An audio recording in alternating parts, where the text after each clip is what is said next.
It's often my personal view that perhaps Marconi chose the wrong country and the wrong time in history to produce communication without wires.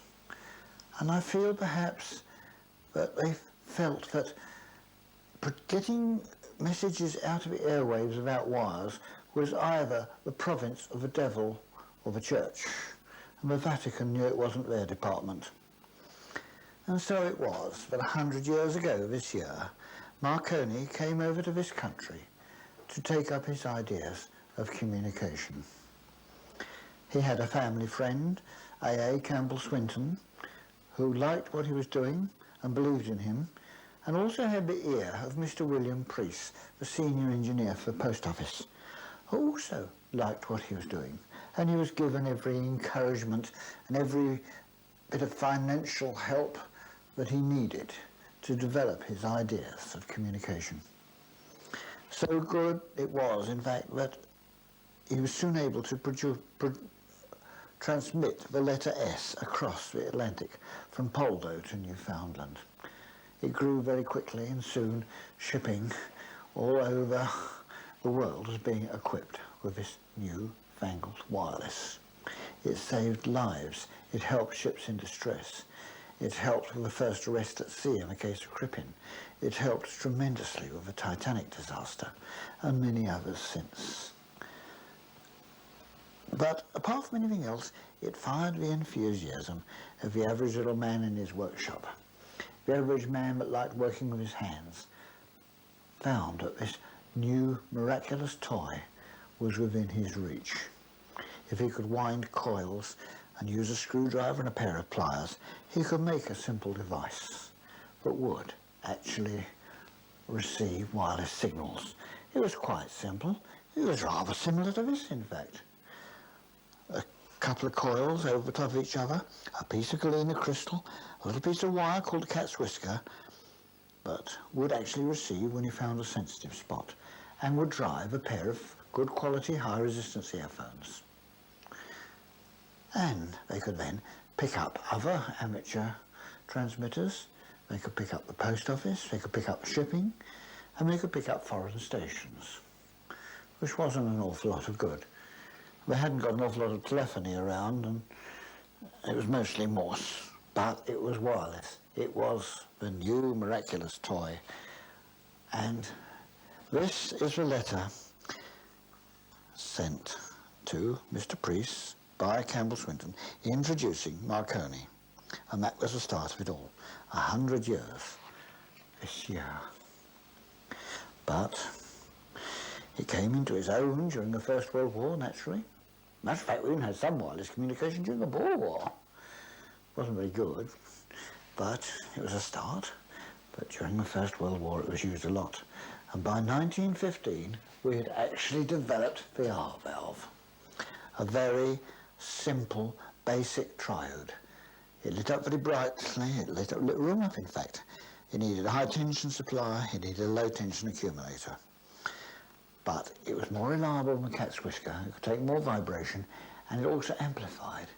What was even more useful, it also oscillated, which soon made the spark gap, spark coil, and the rotary spark coil obsolete, because it would oscillate, and it could be amplified. It was wonderful.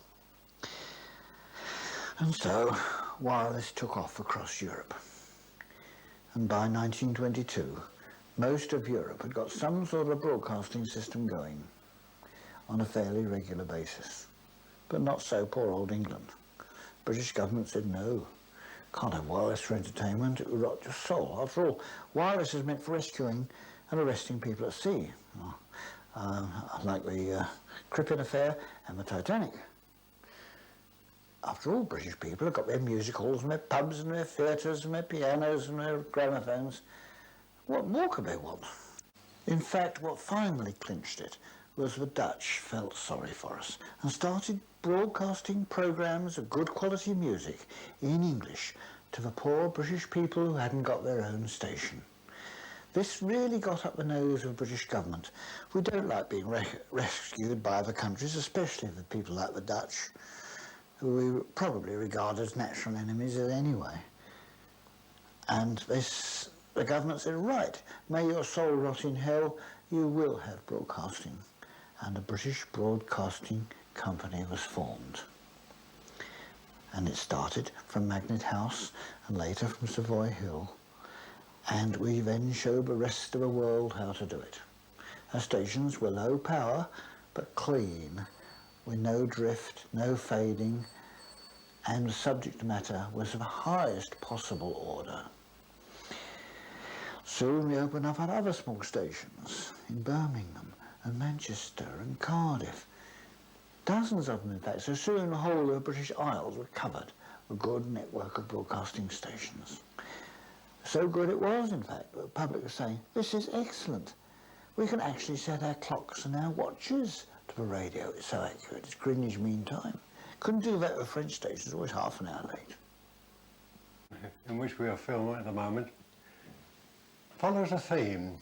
It may surprise you to realise every one of these sets was made at home. Some of them definitely have a do-it-yourself look about it. Others look as though they are factory made. But let's go back to the beginning of the story. As Joe was mentioning earlier, there was radio before the First World War, but it was nearly all Morse. You had to be a real enthusiast in those days to set out to receive it. For one thing, you had to make each of your own components. Items like these coils on this set here, you would have had to make. And all the controls that these knobs operate, you in turn would have to make. You would need a fair amount of knowledge. I often wonder who were the sort of people who, in those very, very pioneer days, who did have enough knowledge to set about this.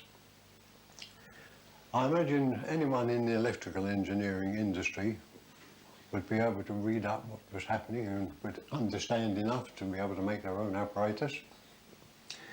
Certainly after the First World War, many servicemen came out with a lot more knowledge of how to make them. But the real boom period of making it yourself, do it yourself, although we didn't use that phrase then, we spoke of homemade, was in the 20s. Some of these sets you can look at and you say, well, that is homemade. Generally, you went to a shop and you bought the components you required. For those that were not too knowledgeable on the theory, there were many, many sources of information.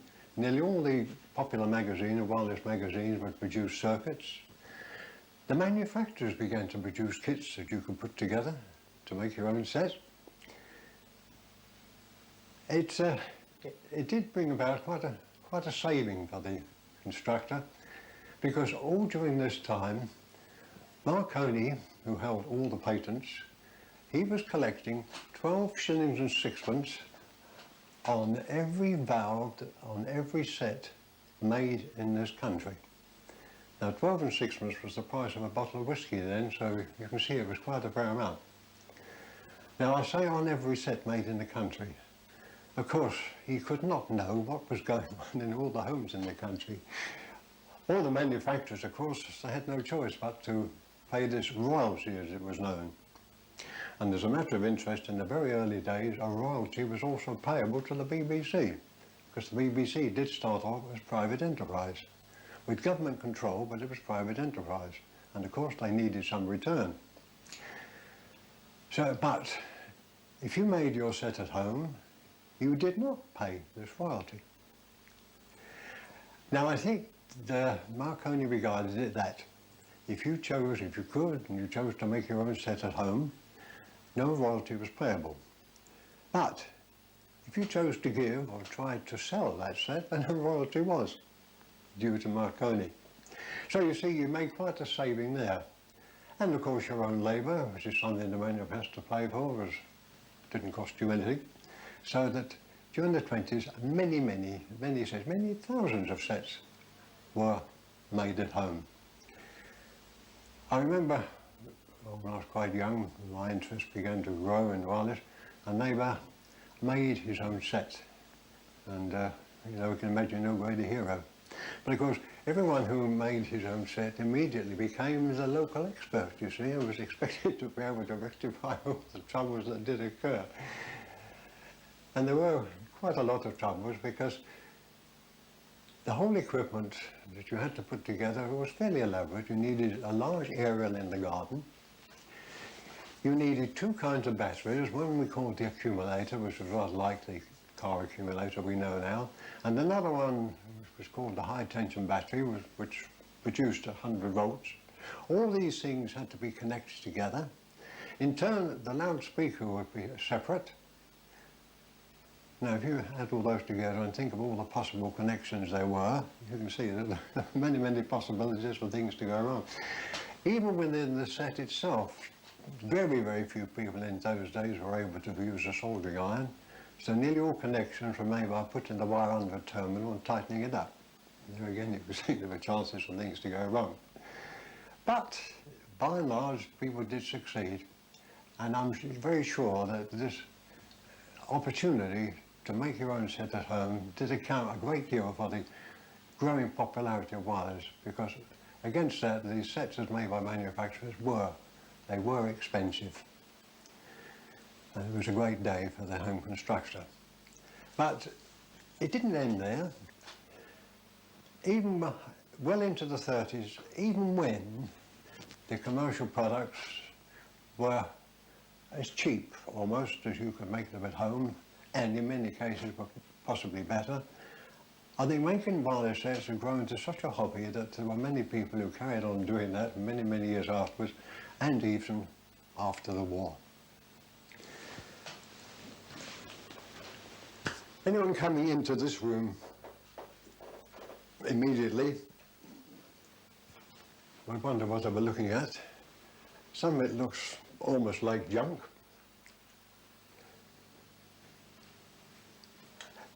Now, one way you could possibly tell if it was a factory product was to look at the quality of the lettering, you see. If it were a factory product, the lettering would be engraved on it. But none of these carries any neatly engraved lettering, so we can be pretty sure that these sets were made at home. Now, moving to this next one here, this massive thing. It's fashionable for a time to think that it would be better to make wireless sets in its various units. One advantage was that you could buy one unit at a time and gradually increase the complexity of your set and its performance. And of course it gave you the chance to vary and work on different circuits. One feature in those days, of course, were visible valves.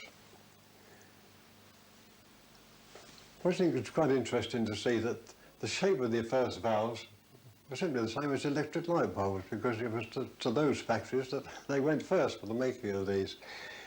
In time they did streamline it to make the valves specially designed for their job, and it wasn't long until coming into the early 20s the valves began to take up shapes of their own. You probably remember, or you probably wonder why so many valves had this lovely silvery appearance to them, which the earliest ones did not have. That is simply that it is a deposit of metal on the inside that was brought about in the manufacture because they used to vaporize that metal, magnesium usually, inside the valve after the vacuum had been made, and that would get rid of any residual gas.